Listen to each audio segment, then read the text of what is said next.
Meus irmãos, nós vamos falar aqui sobre as curiosidades sobre a vida de Paulo, que eu já falei nos vídeos anteriores, alguns nós vamos falar nos próximos vídeos ainda, e que talvez passou desapercebido para alguns.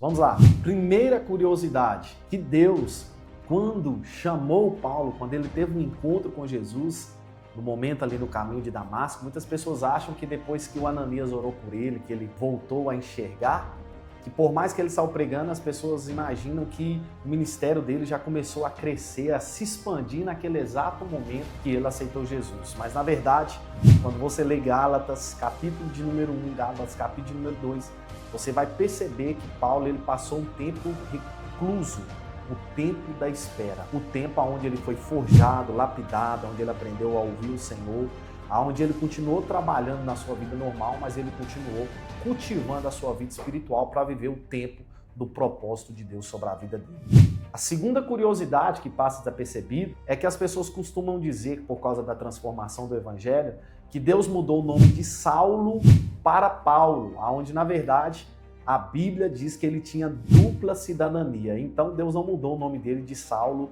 para Paulo. Era simplesmente para ficar mais fácil para se comunicar na região ou nas regiões que ele foi, o nome Saulo, o nome Paulo. Mas Deus não mudou o nome dele. Essa é a nossa segunda curiosidade.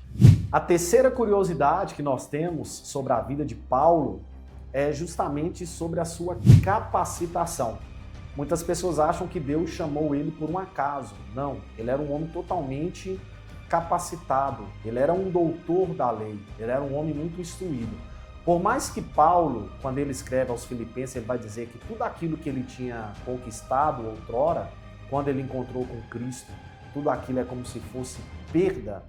Mas toda essa capacitação que ele adquiriu diante das cartas que ele escreveu, diante de um homem que era um poliglota, sabia mais de um idioma, e da necessidade de Jesus de alcançar muitas regiões e muitas pessoas, o Senhor alcançou a vida de Paulo justamente por causa disso, para alcançar reis, para alcançar os gentios.